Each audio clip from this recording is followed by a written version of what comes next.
Ladies and gentlemen, you see, the most effective way to hurt someone, the most excruciating way to break them down, doesn't involve brute force, doesn't involve a punch or a sharp weapon.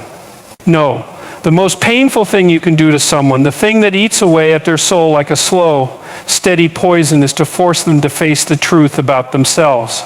To make them aware of their own inadequacies, their own failures, and their inability to face the very reality that they've been avoiding their entire lives.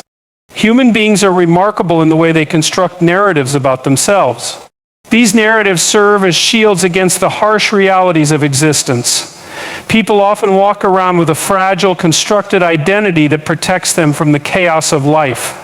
But if you want to truly bring someone to their knees, all you need to do is expose the cracks in that armor. It's not physical violence that breaks people. Physical violence, no matter how brutal, heals with time. The bruises fade, the bones heal. But psychological and emotional pain, well, that's a different beast altogether. You want to see someone suffer? You make them question their own worth, their own purpose. You force them to confront their inadequacies in the harshest light. It's the most effective form of torture, and it's not about fighting them directly. It's about forcing them to fight their own inner demons. Think about it. The people who are most easily manipulated, most vulnerable to suffering, are those who have not come to terms with their own limitations. They live in denial. They live in a fantasy of what they think they are capable of, but deep down they know the truth. They know they are not the person they tell the world they are. They know they have been avoiding the hard work necessary to reach their potential, and that right there is the source of their suffering. To expose that is the true torture. You don't need to make them feel weak or inferior with physical force. No, instead, you simply make them see their failure to confront their own weaknesses. You shine a light on the areas in their life where they have avoided responsibility, where they have failed to take action, and you show them in no uncertain terms that they are the architects of their own misery. That's what breaks people. And here's the cruel part. They can't escape it. Once you've planted that seed of doubt, once you've made them aware of the chasm between their potential and their actualized reality, they can't ignore it. It nags at them. It eats at them in quiet moments in the dark when they are alone with their thoughts. The battle is now internal, and it's a battle they can't escape. But here's where things get even more insidious. They may not even know it's you who's causing their suffering. They may turn that inward onto themselves. They may blame their environment, their circumstances, or even other people for their misery. But deep down, it's the realization that they've never truly faced the challenge of growing into who they could be. And that realization is the slow burn, the constant pressure that shapes their suffering. And that, my friends, is the greatest form of torture. You might think that to truly defeat someone, you need to strike them in a way that leaves visible marks, bruises, or scars. The typical image of a battle involves physical confrontation, a clash of wills where one party overpowers the other. We're conditioned to think that the most potent form of harm is brute force, that the deepest wounds are the ones that bleed the most. But this is a misconception, a shallow understanding of how people really suffer.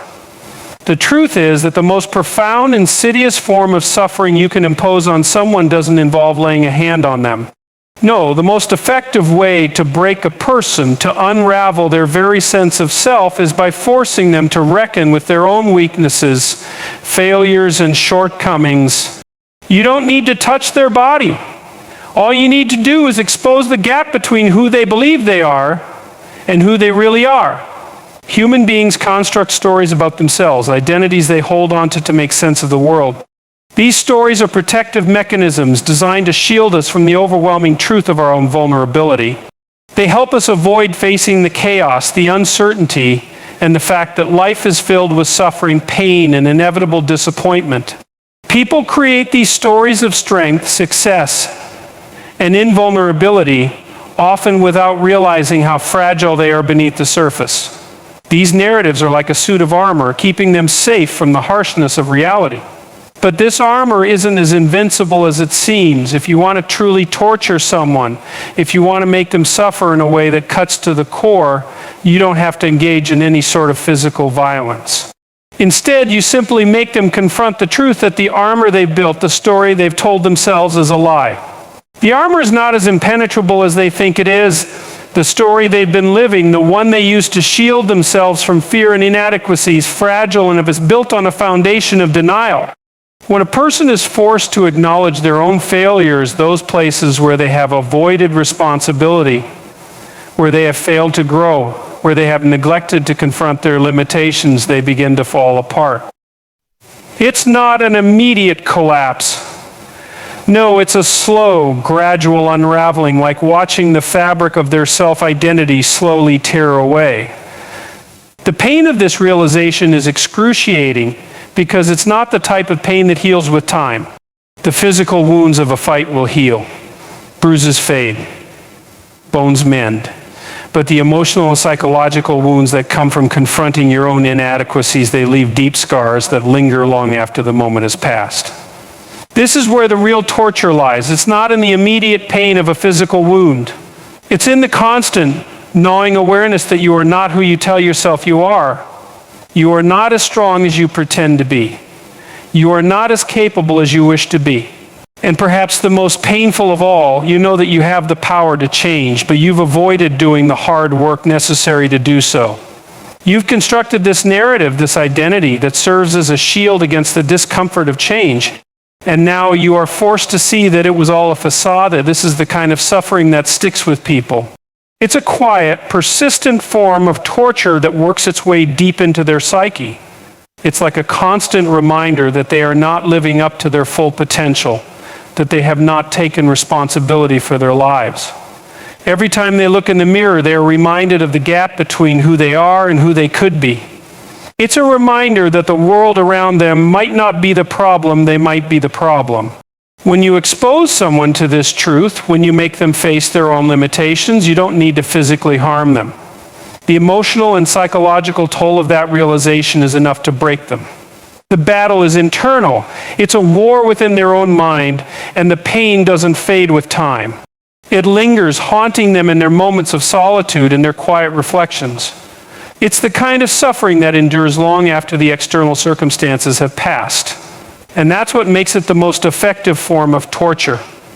People craft identities for themselves, whether consciously or unconsciously, as a way of navigating the chaotic and unpredictable world around them. These identities serve as both armor and guideposts, protecting them from the often whelming uncertainties of existence while offering a sense of control and purpose. The narratives that individuals build about who they are allow them to stand tall, even in the face of adversity. These stories create a version of themselves that they can lean on, one that reflects their idealized image of competence, morality, and strength. But these identities, these narratives, are not immutable truths. They are fragile constructions shaped by countless influences over time. And the tragedy is that many people hold on to these identities with a desperation that blinds them to the very truth they are trying to avoid. At the core of this self-constructed identity is the desire for coherence and stability in an otherwise chaotic existence. People tell themselves they are strong, they are competent, they are worthy of success and respect. These stories give them a reason to get up in the morning and face the world, even when it feels like it's working against them. They allow themselves to believe that they are immune to the imperfections of being human, that they are above reproach, above failure. It's a necessary defense mechanism. Life is difficult, and without some semblance of certainty about one's place in it, it's easy to fall into despair. However, this constructed identity often sits on a precarious foundation. Beneath the surface of that self-narrative, there lies a truth that people would rather not acknowledge, a truth that, if fully realized, might threaten the very identity they have worked so hard to build. The problem arises when the constructed narrative begins to clash with reality. The protective stories people tell themselves often don't match the truth of their actions, desires, and behaviors. In fact, most people are not nearly as strong, competent, or morally perfect as they think they are. But they cannot easily accept this discrepancy. To face the reality of their imperfections would shatter the delicate identity they've built, exposing them to the pain and vulnerability they have long sought to avoid. This dissonance between the story people tell themselves and the reality of their situation creates a constant undercurrent of tension, one that they may not even consciously recognize, but that eats away at them from the inside. People live in a state of denial, constructing elaborate defenses to protect their fragile sense of self. They refuse to acknowledge the parts of themselves that are weak, flawed, or imperfect. They avoid taking full responsibility for their own lives because doing so would require them to confront those uncomfortable truths. And when they do confront them, it's often only in brief moments of introspection, when the distractions of daily life fade away and the reality of their inadequacies creeps into their consciousness. This is where the true challenge lies, when the mask of self-deception begins to crack and the reality of who a person truly is comes into view. At first, this realization may be subtle, a fleeting thought, an uncomfortable awareness, something that is quickly pushed aside. But over time, the tension grows stronger and the cracks in the armor become harder to ignore. They might begin to question the life choices they've made, the way they've treated others, or the goals they've set for themselves. Their perception of themselves is no longer aligned with the reality of their experiences, and this dissonance gnaws at them relentlessly. If you want to truly cause someone to suffer, you don't need to physically assault them.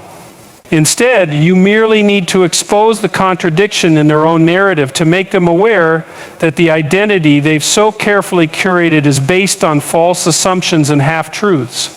Once that awareness takes root, once they begin to see that their image of themselves as competent, strong, or morally upright is not entirely true, they are faced with a painful dilemma. They can either embrace the truth and risk losing their sense of identity, or they can double down on their denial, clinging to a falsehood that continues to hollow them out from within.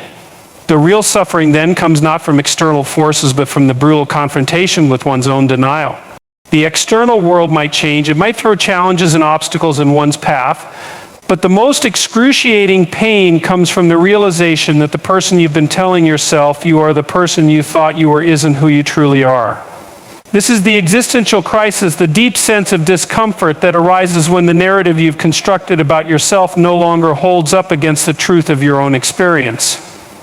And it is here, in this space of internal conflict, that the most profound suffering begins. The most profound form of suffering occurs not when we are confronted with external challenges, but when we face the reality of our own limitations. At the heart of every person lies the potential for greatness, for growth, for change, but this potential is often overshadowed by the harsh truth that many people are not living up to their fullest capacity. The worst kind of suffering is not the physical pain of an injury, but the internal ache that comes from knowing you have not even begun to realize the possibilities of who you could be. When a person is forced to confront their own inadequacies, when they are made aware of their potential yet see how far they have strayed from it, the weight of that realization can feel unbearable.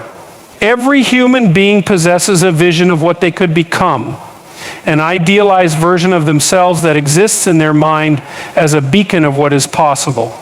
This vision often serves as a driving force, motivating them to strive for success, to improve, to become better.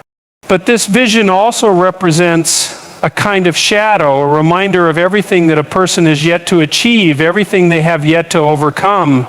The greatest torment is not in the inability to reach that ideal, but in the awareness of it, an awareness that brings an overwhelming sense of inadequacy, guilt, and self-reproach. The person who cannot bridge the gap between who they are and who they could be lives with a constant gnawing sense of failure. To understand this kind of suffering, you must recognize the complexity of human potential. We are not static creatures. We are constantly evolving, growing, and learning. The potential that lies within each person is vast. It's a space filled with unrealized talents, unfulfilled dreams, and unexplored possibilities. But this potential is not always something that individuals are willing or able to tap into. They may find themselves stuck, trapped in patterns of behavior, in ruts that prevent them from reaching for that higher version of themselves. And when they realize that they have avoided this growth, that they have intentionally ignored the challenges that would have pushed them forward, the internal conflict is unbearable. This suffering arises from the awareness that they have not taken full responsibility for their own development. Growth requires effort, discipline, and courage, and when individuals fail to make the necessary changes in their lives, they must live with the knowledge that they are the ones who have chosen stagnation. In the quiet moments when they reflect on their lives, the gap between their potential and their current reality becomes painfully clear. They know they could be more. They know they should be more, but they have avoided the hard work required to realize that potential. This realization doesn't just sting momentarily, it becomes an enduring weight that drags on the soul. Every time a person compares their reality to the potential they know they possess, they feel a deep sense of shame and frustration. It's as if they are constantly aware of a path they could have taken but chose not to, of a future they could have reached but did not. This internal tension becomes the very source of their suffering, and it persists as a constant reminder of missed opportunities, of wasted time, and of the fear that it may be too late to change. This self-inflicted pain, this awareness of what could have been, is far worse than any external pain because it is ongoing. Physical pain, whether it be from an injury or a wound, fades over time, but the suffering that comes from not living up to one's potential is a constant companion. It doesn't heal, it doesn't diminish with time, it only grows stronger the longer the person continues to avoid the work necessary to change. This is why the internal conflict between the person you are and the person you could be is so painful it forces you to confront the fact that you have the ability to be more, but you've chosen not to act. It's easy to blame external forces, to point fingers at the circumstances that have shaped your life. But the most brutal suffering comes when you realize that the true source of your misery lies within you. It lies in the choices you've made, in the opportunities you've passed up, and in the work you refuse to do. The true pain is the awareness that you had the power to change all along, and yet you allowed yourself to remain stuck, paralyzed by fear, inertia, or self-doubt. The torment of this realization is far more enduring than any temporary pain, for it is a constant companion that lives within you, whispering in your ear every time you fall short of your own expectations. And it is this suffering that can slowly erode the will, turning a person into a shell of who they could have been, unable to escape the truth of their own failure to grow. The internal battle is one of the most profound and relentless forms of struggle that a person can face. It is not a fight with the world or with other people, but rather a fight within oneself, a conflict between the person one is and the person one could become. The most torturous part of this battle is not its overt violence or intensity, but the fact that it is unrelenting, never-ending. It doesn't happen in an instant or even over a brief period of time. It is a slow, continuous pressure that builds inside, a gnawing, constant reminder of one's own potential for growth and the inability to fully realize it. The internal conflict begins when an individual becomes aware, perhaps for the first time, of the gap between their idealized self, the person they think they could be, and their current reality. This awareness might emerge gradually in quiet moments of reflection or during instances of failure, where the person is forced to reckon with the discrepancy between their aspirations and their actual achievements. But once this awareness is triggered, it does not fade away. It becomes a persistent presence, a shadow that looms over every aspect of one's life. It nags at the edges of their thoughts, intrudes into their decisions, and colors their interactions with others. It is not a passing discomfort, but rather an enduring torment that forces them to live with the knowledge that they are not living up to their full potential.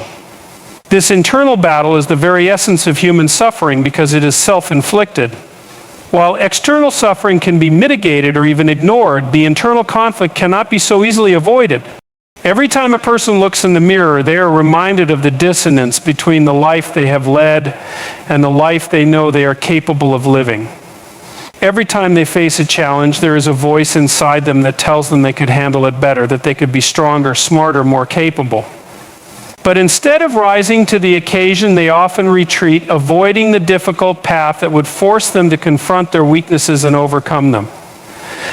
This is the nature of the internal struggle. It is a battle between comfort and growth. The person who avoids this battle seeks comfort, which comes in many forms: distractions, rationalizations, self-deception, or even procrastination. These distractions serve as a temporary balm, offering fleeting relief from the discomfort of facing one's own shortcomings. But this relief is short-lived. The internal conflict does not disappear with avoidance. In fact, it intensifies. Every time a person avoids a difficult task, an opportunity for growth, or an uncomfortable truth about themselves, they are feeding the internal battle. The tension grows. The discomfort becomes more acute. And the gap between the person they are and the person they could be becomes ever wider. This internal battle also takes place on the psychological and emotional level. The individual who is confronted with their own shortcomings experiences intense feelings of guilt, shame, and frustration. Guilt arises from the knowledge that they are capable of more but have failed to act. Shame emerges when they compare their current reality with the idealized version of themselves, recognizing the vast distance between the two. And frustration sets in when they feel powerless to bridge this gap, trapped in a cycle of self-doubt and inaction. These emotions can be overwhelming, and they create a sense of despair that is difficult to shake off. But perhaps the most insidious aspect of the internal battle is its ability to erode one's sense of self-worth. When a person repeatedly fails to live up to their potential, they begin to question their own value. They ask themselves why they can't change, why they can't overcome their weaknesses, why they can't reach the heights they know they are capable of. This self-doubt becomes a powerful force, undermining confidence and amplifying feelings of inadequacy. The more one avoids confronting their limitations, the stronger the internal conflict becomes. Over time, this erodes the foundation of the self, leaving a person feeling disconnected from their own identity, unsure of who they truly are. The internal battle is not just a passive experience of discomfort. It is a constant fight, a war waged in the mind and heart of the individual. And the longer the person refuses to face it, the stronger the conflict becomes. Every moment spent avoiding personal growth, every second spent in denial, every instance of choosing comfort over challenge only serves to intensify the internal struggle. And this battle does not go away. It becomes a permanent fixture in the person's life, festering beneath the surface, never allowing them to find peace or contentment. To confront this internal struggle, one must accept that it is not a battle that can be won easily or quickly. It requires immense courage and perseverance. It requires the willingness to face the uncomfortable truths about oneself and to take deliberate action to change. It means stepping into the discomfort of growth and learning to overcome the fear that comes with it. And it means embracing the reality that this battle will never truly end, but that the fight itself is what ultimately leads to the development of a stronger, more resilient self. The internal suffering that arises from self-blame and inescapable guilt is perhaps the most insidious of all. It creeps up on an individual quietly like a slow-moving shadow until it consumes them entirely. At the heart of this torment is the realization that the person's own choices, actions, or inactions have led them to a place of dissatisfaction, regret, and frustration. The weight of this awareness is heavy, and it eats away at the individual's sense of self-worth. When a person realizes that they are responsible for their own misery, whether their avoidance of responsibility, their failure to change, or their inability to take meaningful action, they begin to spiral into a deep sense of guilt. This guilt is not just an emotion, but a relentless force, one that pushes them into a corner where they can see no escape, no way to repair the damage they have caused to their own potential. The most damaging aspect of this suffering is its persistence. Guilt doesn't simply disappear over time, it lingers in the background of one's mind, quietly gnawing away at the individual's peace of mind. It serves as a constant reminder that they have not lived up to their potential, that they have failed in some way, and that they are the ones to blame for their own shortcomings. This constant mental loop where the person ruminates on their mistakes and missed opportunities is exhausting. It drains their energy and focus, leaving them unable to fully engage with the present moment. Instead of living in the now, they are trapped in a cycle of self-accusation and regret, constantly revisiting their failures and shortcomings. This suffering intensifies because it is not an external force that the individual can easily change or escape. It's not something they can blame on the world or others. They know deep down that they are the architects of their own fate, that the decisions they made or failed to make have brought them to this point. They are trapped in the consequences of their own actions, and there is no one to point the finger at but themselves. This self-blame creates a profound sense of isolation. The individual feels though they are alone in their suffering because at the core they know they are the ones responsible for it. It becomes difficult to reach out to others to ask for help because the person feels ashamed, as if their misery is something they must bear alone. This type of guilt is not just an emotion, it is a force that shapes how the individual sees the world and themselves. When guilt becomes pervasive enough, it distorts the person's perception of their abilities and worth. They begin to see themselves as inherently flawed, incapable of achieving what they once hoped to. Their self-identity becomes tainted with feelings of inadequacy, and they begin to believe that their failures define them, that their inability to meet their potential is who they are. It's not just the act of failing that stings, it's the belief that they are not worthy of success or happiness because they failed to live up to their own standards. The guilt feeds into this belief, reinforcing it and making it stronger over time. Over time, the person may begin to disengage from life altogether. The weight of the guilt becomes too much to bear, and they retreat into avoidance as a means of coping. They withdraw from the world, from relationships, and from opportunities to improve because they believe they don't deserve any better. The internal dialogue becomes one of self-punishment, where the individual convinces themselves that they must suffer for their failures and that there is no hope for redemption. This self-imposed exile becomes a cycle of self-doubt and self-loathing that deepens with every passing day.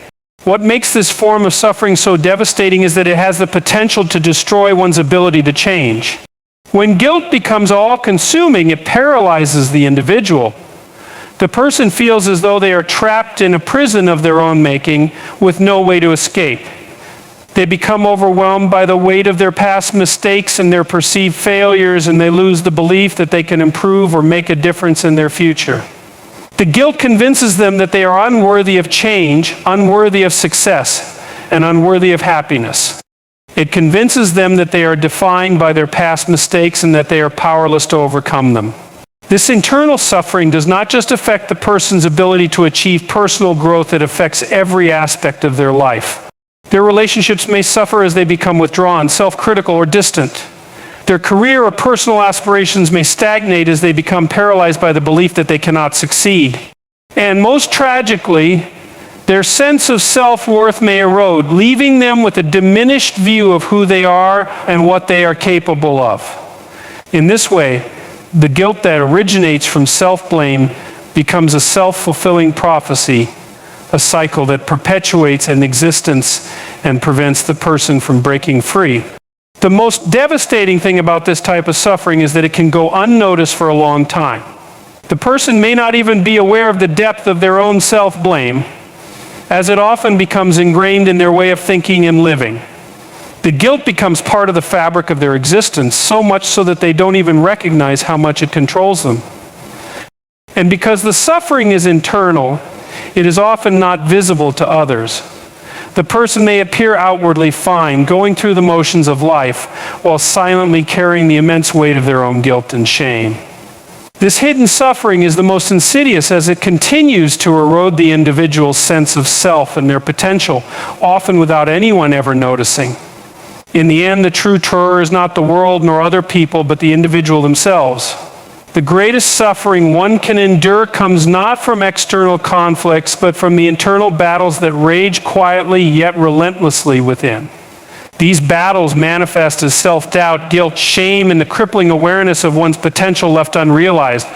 The most insidious form of torture lies not in the visible wounds inflicted by another's hand, but in the quiet, gnawing pain of confronting one's own limitations, failures, and inactions. The inner torment of feeling trapped within a self-constructed identity, a failure to live up to the person one could have become, is an enduring suffering that shapes every aspect of existence. We create our own suffering by refusing to take responsibility for our growth, by denying the necessary work it takes to transcend our limitations. And when we fail to confront this, we are not only trapped in our own mind, but also in a cycle that perpetuates our misery, pulling us further away from the lives we are capable of leading. True change begins with self-awareness, with the courage to face the uncomfortable truth of who we are. and who we are not. Until that is done, we will continue to suffer the consequences of our own avoidance. The real question then becomes, how long are we willing to live in this self-inflicted prison? Only by confronting our own weaknesses, taking full responsibility for our actions, and doing the hard work to change, can we ever hope to break free. The power to change lies within, but it can only be accessed by facing the darkest parts of ourselves and embracing the pain of growth. The choice is ours to continue to torture ourselves with the realization of our potential left untapped, or to rise above and confront the battle within and ultimately become the person we were always meant to be.